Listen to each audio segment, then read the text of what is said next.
जय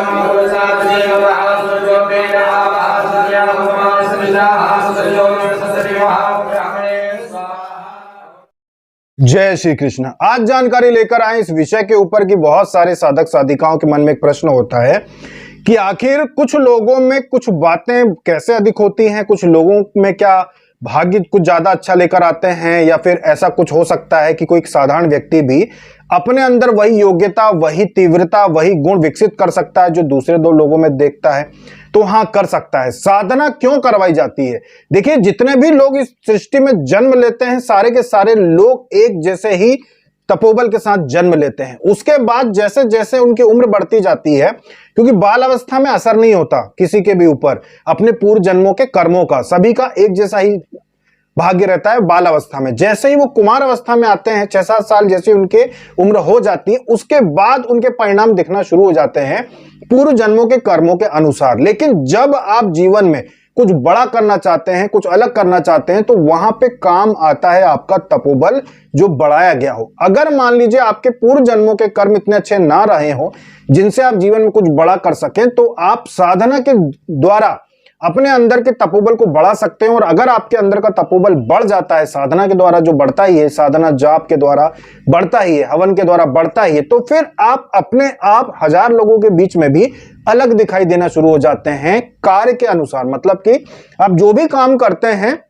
दूसरे लोगों से अब ज्यादा उन्नति करना शुरू कर देते हैं। दूसरे लोगों से ज्यादा आपको उन्नति, सफलता मिलना शुरू हो जाती है, आपको धन की प्राप्ति होना शुरू हो जाती है, आपका प्रभाव बढ़ने लगता है, आप अपने जीवन में दूसरे लोगों की तुलना में अधिक उन्नति करना शुरू कर देते हैं तपोबल बढ़ने से। इसीलिए साधना करने का कहा जाता है कि भाई साधना करो, साधना करो, भक्ति करो। इससे आपका एक प्रकार से कह सकते हैं कि आपके अंदर जो पॉजिटिविटी होती है, कि पॉजिटिव एनर्जी, सकारात्मक शक्ति को, ऊर्जा को अपने अंदर आप किस तरीके से होल्ड करोगे, संभाल पाओगे, उसके लिए साधना करना जरूरी है।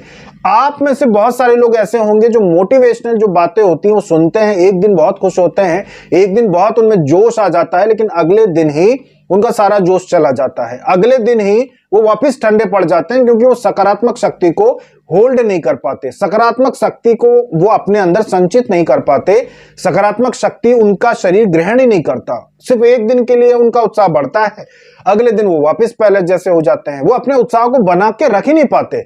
अगर कोई व्यक्ति हर दिन एक जैसा उत्साहित नहीं रहेगा तो वो जीवन में उन्नति, व्यक्ति अपने जीवन में लगातार अगर उन्नति करना चाहता है तो उसको लगातार एक जैसी सकारात्मक ऊर्जा बनाकर रखना जरूरी है, और इसी का माध्यम होता है साधना।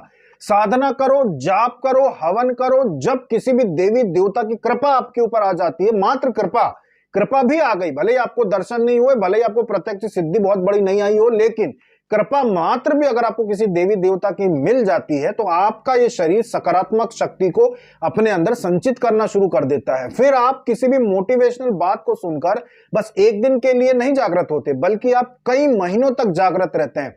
और जब लगातार आप साधना कर रहे होते हैं तो हर एक अच्छी बात को ग्रहण करते करते आप परमानेंट आप जागृत हो जाते हैं। आप जब तक जीवित रहेंगे आपकी वो ऊर्जा, वो तपोबल जागृत रहेगा, आप जोश में रहेंगे, हमेशा आप आगे बढ़ने की बातें सोचेंगे। जब आपकी ऊर्जा उतनी ज्यादा जागृत हो गई होती है कि आप हर सकारात्मक ऊर्जा को, बात को, किसी की भी बात से आपको कुछ अच्छा लगा, महाभारत का कोई आपने कोई किस्सा, कोई कथा, कोई वाक्य महाभारत का आपने कहीं से सुना और आप उत्साहित हो गए, तो वो उत्साह आपका जीवन भर बना रहेगा। जब आपकी तपोबल बढ़ चुका हो किसी भी साधना से, जब कहते ना ट्रिगर होना, जब आपकी ऊर्जा ट्रिगर हो गई हो, जब आपकी आत्मविश्वास ट्रिगर हो गया हो, ये चीजें होती हैं साधना से। जब आप साधना करोगे उसके बाद ही वो ऊर्जा लगातार आपके अंदर बनी रहेगी और आप जीवन में उन्नति करेंगे। इसीलिए जो साधक होते हैं, जो साधना करते हैं, वो जीवन में लगातार उनमें लड़ने की क्षमता आ जाती है, ऊर्जा आ जाती है, फिर वो जीवन में लगातार उन्नति करते हैं। इसीलिए आप लोगों को साधना करना चाहिए। 100 लोग अगर जन्म लेते हैं सृष्टि में, उन 100 लोगों में अगर 5 लोग ऐसे हैं जो साधक बन जाते हैं, जो साधनाएं करते हैं अपने घरों में, जो आध्यात्मिक कार्य में शामिल होते हैं, ऐसे 5 लोग पूरे जीवन में सकारात्मक ऊर्जा से भरे रहते हैं और कार्य करके आगे बढ़ते रहते हैं। और 95 लोग ऐसे होते हैं जो आज उत्साहित होते हैं। आज कोई कथा सुनी, आज कोई बात सुनी, कोई घटना देखी, आज उत्साहित हो जाएंगे, अगले दिन फिर वो वैसे ही हो जाएंगे। तो वो जीवन भर उत्साहित नहीं रह पाते और जीवन में उन्नति भी कम करते हैं। इसीलिए कहा जाता है कि सकारात्मक शक्ति को अपने अंदर संचित करने के लिए आपको साधना करना जरूरी है। एक बार आपका तपोबल चढ़ गया, ऊपर आ गया, बढ़ गया, उसके बाद जीवन भर आप उत्साहित रहेंगे। फिर आप कभी भी, आपका जोश कम नहीं पड़ेगा, कभी भी आपकी सोच कमजोर नहीं पड़ेगी और आप हमेशा जीवन में लड़ने के लिए, आगे बढ़ने के लिए तैयार रहेंगे। तो सकारात्मक सोच के लिए साधना करना इसीलिए जरूरी है। तो ये थी जानकारी कि जीवन में अगर उन्नति करना है, मरते दम तक अगर सकारात्मक सोच रखनी है, तो सकारात्मक ऊर्जा को होल्ड करने के लिए तपोबल बढ़ाना जरूरी है, साधना करना जरूरी है। अगर आपने साधना करना की शुरुआत कर दी तो जीवन भर कभी भी आप पीछे मुड़ के नहीं देखेंगे, कभी भी आप निराश नहीं होंगे, और अगर होंगे भी तो वापस खड़े हो जाएंगे बगैर किसी मोटिवेशनल बात को सुने, कोई घटना को देखे, अपने आप से ही आप उत्साहित रहेंगे जीवन भर के लिए, अगर आप साधक हैं। तो ये थी जानकारी आपके लिए, अभी तक के लिए इतना ही। जय श्री कृष्ण।